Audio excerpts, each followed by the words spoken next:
नमस्कार, हिमाचल समाचार में आपका स्वागत है। आज के मुख्य समाचार।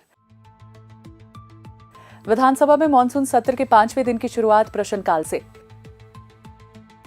प्रश्नकाल के दौरान मुख्यमंत्री ने दिए महत्वपूर्ण प्रश्नों के उत्तर।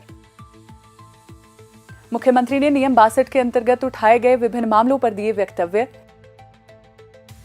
प्राचीन संस्कृति और परंपराओं के संरक्षण और संवर्धन में मेले निभा रहे उल्लेखनीय भूमिका।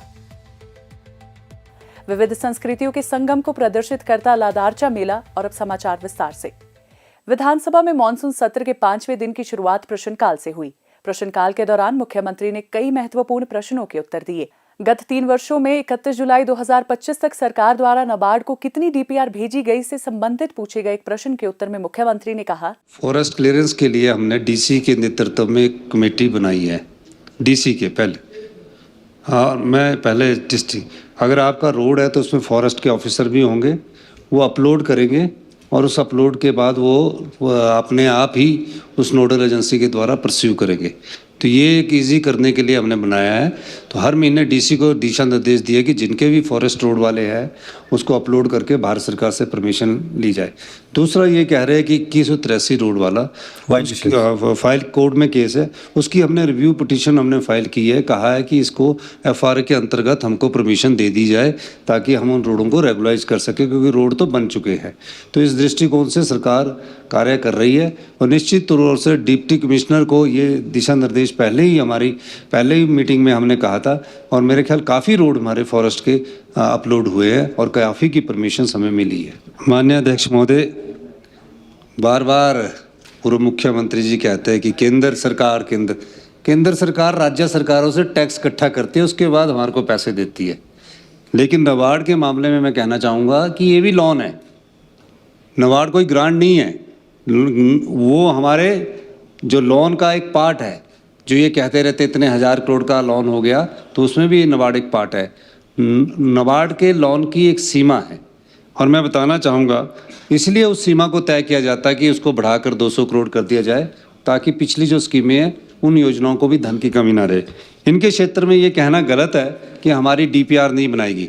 आपके क्षेत्र की हमारे समय से लेकर मैं आपको बताना चाहता हूँ 1/1/2023 से 7 डीपीआर बनाएगी। ये शब्द आपके गलत है कि हमारी डीपीआर नहीं बनाएगी। 7 डीपीआर में इनकी एक स्वीकृति अभी हुई है जो तकरीबन 4.5 करोड़ की है और 27 करोड़ रुपया इनका बैलेंस है। मैं चाहूँगा कि अगर आपका ये बैलेंस रहेगा हम उसको स्वीकृति प्रदान करेंगे, लेकिन आपकी डीपीआर जो होगी उसको आप पहुँचाएंगे। और तीसरी बात, हमने तो बिना मतभेद के, बिना भेदभाव के नितिन गडकरी जी को ये कहा कि आप छतरी से लेकर, जो कि इन्होंने भी बात की, थुनाग वाले रोड को फर्स्ट प्रायोरिटी में, थुनाग चैल चौक तक फर्स्ट प्रायोरिटी में सीआरएफ में डाला जाए, क्योंकि वो अगर आप नाबार्ड की सड़क से डालोगे तो वो उतना पूरा नहीं होगा। वहाँ कम से कम 100-150 करोड़ रुपए का एस्टिमेट है, जो वो मेन लाइफ लाइन है विधानसभा क्षेत्र की। तो भेदभाव का तो सवाल ही कोई नहीं है। बाकी जो आपकी 27 करोड़ की बैलेंस है आप भेज दीजिए। डीपीआर आपकी नाबार्ड में हमने पोस्ट कर दी है, उसको स्वीकृति दिला देंगे। नाबार्ड से इलेक्ट्रिक बसें खरीदने से संबंधित पूछे गए प्रश्न के उत्तर में मुख्यमंत्री ठाकुर सुखविंदर सिंह सुक्खू ने कहा, माननीय अध्यक्ष महोदय, इसमें कोई दो राय नहीं है कि हमने इलेक्ट्रिकल बसेस खरीदने का नाबार्ड में से अनुमति प्राप्त करने के बारे में बात की थी और चार्जिंग स्टेशन के लिए भी बात की थी। निश्चित तौर पर हम इसमें आगे बढ़ रहे हैं, लेकिन कोई विधायक अगर अपनी प्रायोरिटी देगा कि इसको इलेक्ट्रिकल बसेस हमारे लिए खरीदी जाए तो जो उनकी बैलेंस लिमिट है उसमें से इलेक्ट्रिकल बसेस खरीदी जाए।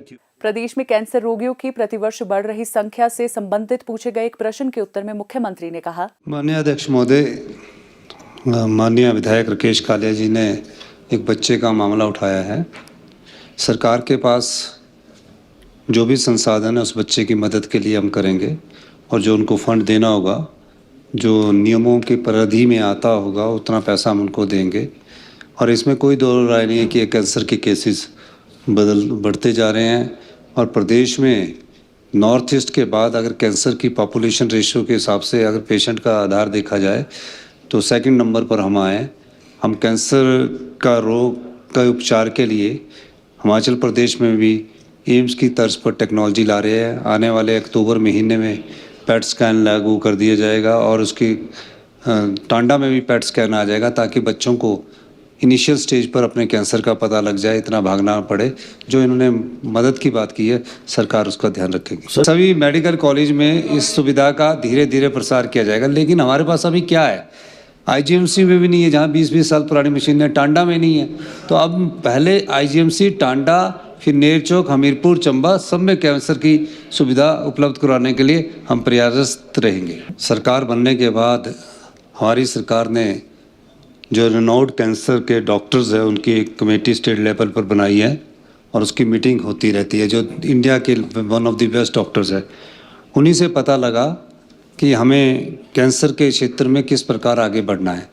और एक state of the art cancer institute तकरीबन 300 करोड़ की लागत से हमीरपुर में खोला जा रहा है, जिसमें सिर्फ कैंसर से ही संबंधित इनिशियल स्टेज में, फिर पिछले उसका डायग्नोज कैसे करना है, कैसे इलाज करना है, उस सब दृष्टिकोण से भी हम बजट का उसमें प्रावधान कर रहे हैं।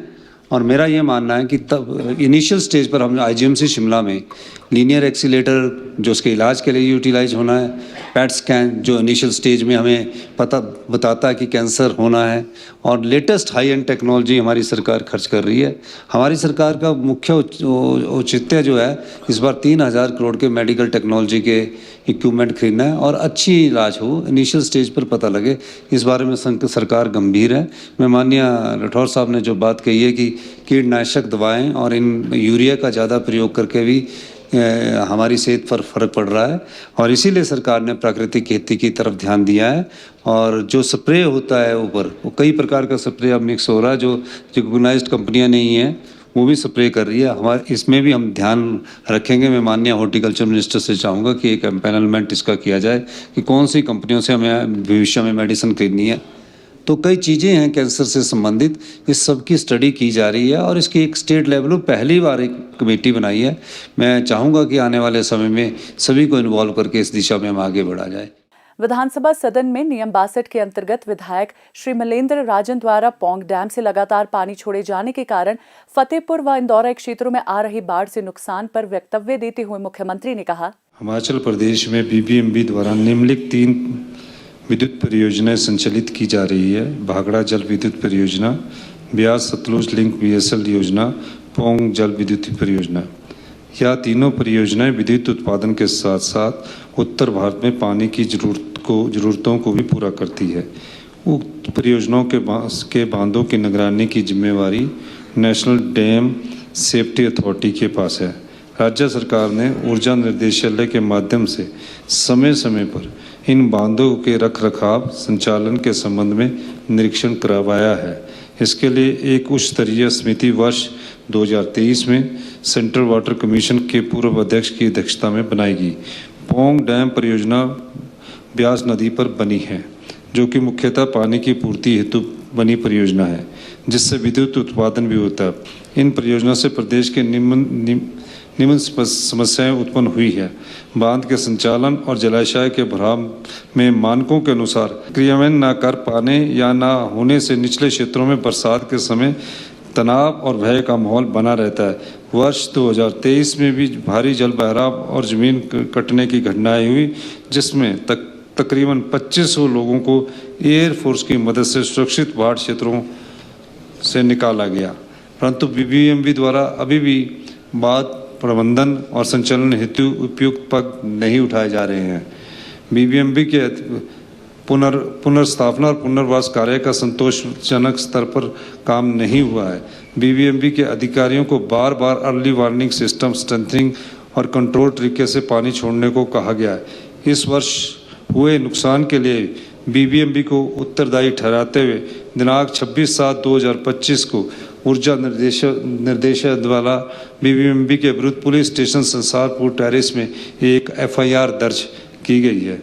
दिनांक 20/8/25 को भी बीबीएमबी की बोर्ड मीटिंग हुई, जिसमें हिमाचल प्रदेश सहित पड़ोसी राज्य हरियाणा, पंजाब व राजस्थान का भी प्रतिनिधित्व था। इस मीटिंग में पौंग व भाखड़ा बांधों से अतिरिक्त पानी छोड़ने के ऊपर चर्चा हुई। हिमाचल की तरफ से पुरजोर देकर यह कहा गया कि पहले से ही बहुत सा इलाका पानी में डूबा है, अतः आउटफ्लो स्टैगर तरीके से किया जाए। डैम सेफ्टी एक्ट 2021 के सभी प्रावधानों की पूरी अनुपालना की जाए। वह डाउन स्ट्रीम के इलाकों में अर्ली वार्निंग की जाए ताकि जान माल के नुकसान और भूमि कटाव या डूबने की स्थिति से बचा जाए। ऊर्जा निदेशालय द्वारा बीबीएमबी को लिखित रूप में भी यह कहा गया है कि डिस्चार्ज आउटफ्लो ग्रेजुअल मैनर में किया जाए तथा बड़े हुए आउटफ्लो से निचले क्षेत्रों में हुए नुकसान की भरपाई की जिम्मेवारी बीबीएमबी की ही होगी। पौंग बांध से पानी छोड़े जाने के कारण वर्ष 2023 में भी इंदौरा क्षेत्र में व्यापक तबाही हुई थी। पौंग डैम से पानी छोड़े जाने के कारण इस वर्ष अब तक नुकसान का अनुमान का विवरण। फतेहपुर लगभग 50-60 हेक्टेयर भूमि एवं फसलें क्षतिग्रस्त हुई है। 4 घर पूर्णतः क्षतिग्रस्त हुए हैं, 4 घर आंशिक क्षतिग्रस्त हुए हैं, 38 गौशालाएं क्षतिग्रस्त हुई है। राहत एवं बचाव कार्य फतेहपुर 23 परिवार 107 व्यक्तियों को व्यास नदी से 50 मीटर दूरी के भीतर से सुरक्षित स्थान पर स्थानांतरित किया गया है। प्रभावित परिवारों को राशन, खाद्य सामग्री एवं त्रिपाल उपलब्ध करवाए गए। एक राहत शिविर राधा स्वामी सत्संग बडूखर में स्थापित किया गया है। लगातार कंट्रोल रूम संचालन, चिकित्सा दलों की तैनाती एवं संवेदनशील समूहों की पहचान जैसे कदम उठाए जा रहे हैं। इंदौरा 100 हेक्टेयर से अधिक कृषि भूमि पूर्णतया बह चुकी है। कई सड़कें अवरुद्ध है, 2 पुल क्षतिग्रस्त हुए हैं, गांवों की कनेक्टिविटी कट चुकी है, 3 मकान ढह चुके हैं। सरकार द्वारा राहत शिविर स्थापित किए गए हैं तथा रेस्क्यू कार्य प्रगति पर है। एनडीआरएफ की एक टुकड़ी काठगढ़ में तैनात की गई है। बीबीएमबी ने अब तक केवल 3 पंचायतों में लाउड स्पीकर सिस्टम लगाया गया है। माननीय अध्यक्ष महोदय, जब भी डैम से पानी छोड़ा जाता है प्रदेश को इन 2 क्षेत्रों में बहुत अधिक नुकसान होता है और जब हमारे अधिकार की बात आती है, पानी हमारा है लेकिन हमारे अधिकारों को भी रोकने की कोशिश की जाती है।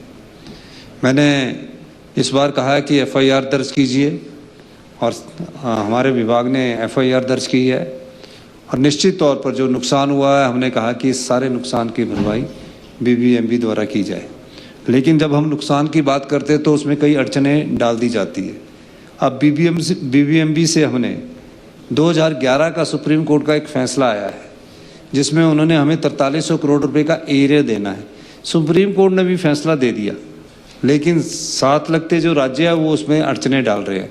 सितंबर महीना हमारे लिए बड़ा महत्वपूर्ण है, उसमें ये फाइनल हियरिंग में ये केस लगा है।